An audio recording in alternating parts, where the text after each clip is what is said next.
सध्या उन्हाळ्याचे दिवस आहेत. अनेक शेतकरी आपल्या शेतीमध्ये वेगवेगळे प्रयोग करत असतात. बीड तालुक्यातले कोकडगाव येथील गणेश एकनाथ लुचारे या शेतकऱ्याने आपल्या शेतामध्ये कलिंगड म्हणजे टरबूजची लागवड केलेली आहे. आता किती क्षेत्रामध्ये टरबूजची लागवड केली हे आपण त्यांच्याशी जाणून घेणार आहोत. तसेच यातून नेमकं उत्पादन किती आणि खर्च किती याची सुद्धा आपण माहिती त्यांच्याकडून जाणून घेणार आहोत. लुचारे साहेब, तुम्ही किती क्षेत्रामध्ये ही टरबूजाची लागवड केलेली आहे? 5 एकरामध्ये केलेली सगळी. 5 एकर मध्ये. कधी लावलेलं होतं टरबूज? आपल्या रमजान येण्याच्या आधी म्हणजे 100 दिवस, त्याचा 2 तारखेला लागले, तर 100 दिवस होऊन गेले त्याला. हा, रमजानसाठी लावले ना. रमजान आता रमजानला जे समजे लॉट येते रमजानला आले ते लॉट. किती दिवसाचं पीक आहे हे? खरं जर म्हणलं तर 70 दिवसामध्ये येतं ऐकायला. ते गारव्यामुळे काय झालं, त्याला जास्त दिवस गेले, त्यामुळे 90 ते 95 दिवस या वर्षी गेले. यावर्षी जरा गारव्यामध्ये रमजान जास्त मध्ये आला ना, त्यामुळे जास्त हे झालं. तर आतापर्यंत त्याचं किती उत्पादन निघलंय? उत्पन्न ह्याच्यामध्ये 60-65 टन निघला आता पुस्तक, आणि लहान मध्ये मिळून 70 टन गेलं. 70 टन आणि 65 टनाचे नेमके पैसे किती झाले याच्यात? आता ह्याचे समज जर 8 रुपये 15 पैसे दिला आम्ही रमजानच्या लॉट मध्ये त्या टायमाला. हा हा, म्हणजे खर्च जाऊन नाही मला तरी बी 4-5 लाख रुपये राहते. म्हणजे सगळा तोडा संपला का ह्याचा आता? हा, म्हणजे 2 नंबर बी झाला. 2 नंबर झाला. मग याला खर्च किती आला होता? खर्च एकरी 50 ते 60 हजार रुपये लागते 5 एकरामध्ये. 50 ते 60 हजार रुपये एकरीला. म्हणजे फवारणी, आपलं त्याला मल्चिंग, बेसळ डोस, सगळं मिळून त्याला 50-60 हजार रुपये जाते. खर्च जाऊन निव्वळ नफा तुम्हाला किती राहिला? निव्वळ नफा नाही मला तरी 2-2.5-3 लाख पुस्तक राहते. याच्यामध्ये आता आम्ही कापूस लावला होता ना, पहिले कापूस लावून डबल केलेलं याच्यामध्ये. बरं, कापसाचं उत्पादन घेऊन तुम्ही? कापूस लावून उत्पादन घेतलं. कापूस लावलं आणि नंतर दरवर्षी असतं आपल्यापाशी टरबूज आणि हे पडून आता डबल, आता येऊ पडले की डबल लावायचं लगेच.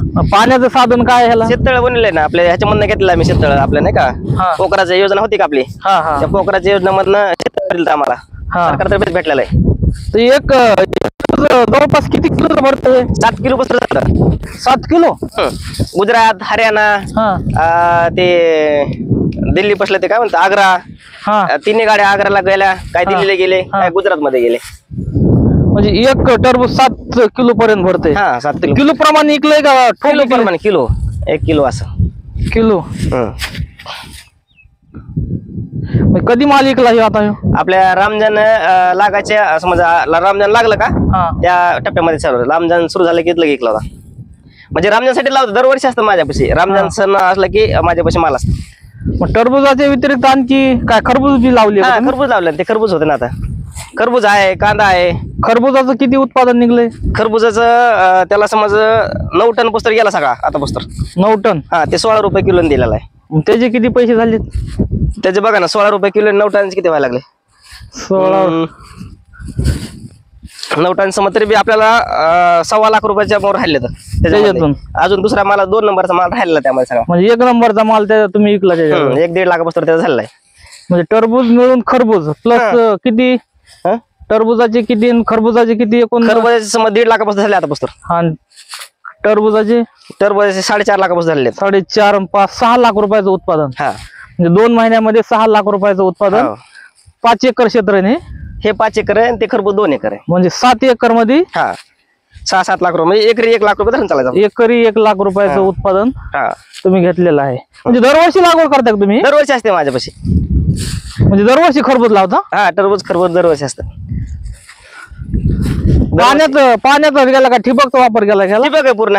तेच आपल्या ह्याच्यामधनं महाडीबीटी मधनं ह्याच्यामधनं ते घेतले ठिबक आहेत. सरकार येत आहे त्यांच्याकडून घ्यायचं. येते 5-6 वर्षाला आता त्यांच्यामधनं. ठिबकला किती खर्च आला ह्याचा? ठिबक आपल्या अनुदान नाही का आपल्या ह्याच्यातर्फे असतं. ते अनुदान मध्ये भेटलेलं आहे ना, कृषी विभागाच्या अनुदान मध्ये भेटलेलं आहे.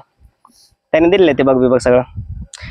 शेततळ आपल्या पोखरामधनं आम्ही पोखरा नव्हतं का आपल्या बीड जिल्ह्यामध्ये पोखरा चालू झाला. ते पोखरामधनं शेततळ भेटलेला आहे.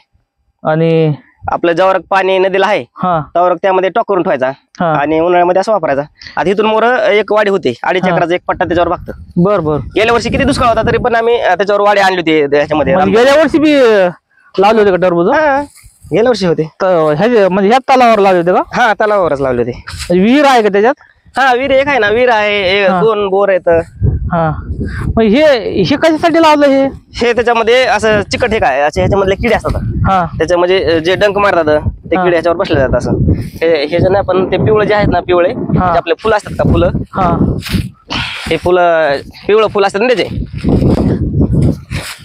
त्याचे पिवळे फुल असतात त्याचे, जे डंक मारतात पिवळे ह्याला किडे चिटकून बसतात. ह्याला काय फवारणी करावं लागते का? हा फवारणी असतात ना, स्प्रे असतात ना, प्रत्येक फवारणी.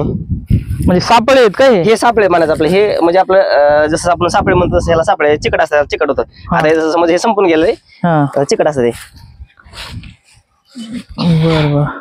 आता हे बाजूला जी जाळी लावलेली ती जाळी कशासाठी लावलेली ती? ते डुकर येतात, रानडुकर, परत म्हणजे असं नाही का कोल्हे, ते टरबूज खातात जास्त. म्हणजे रानडुकर टरबूजाचं नुकसान करतात का? हा नुकसान करतात, खातात ते लगेच, लय खातात. हे टरबूज फोडतात का ते? हा पडतात ना, टरबूज पडतात ना पूर्ण.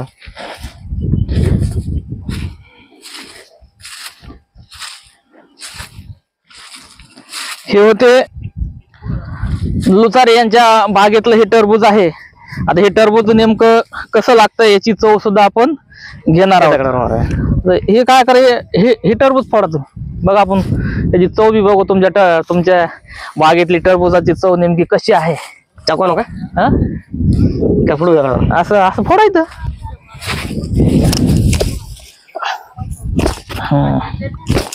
आणि बघा हे एकदम लाल निघले भाऊ, एकदम लाल भडक टरबूज निघले. बघू थोडं त्याचा टेस्ट तरी बघू आपण नेमकी कशी.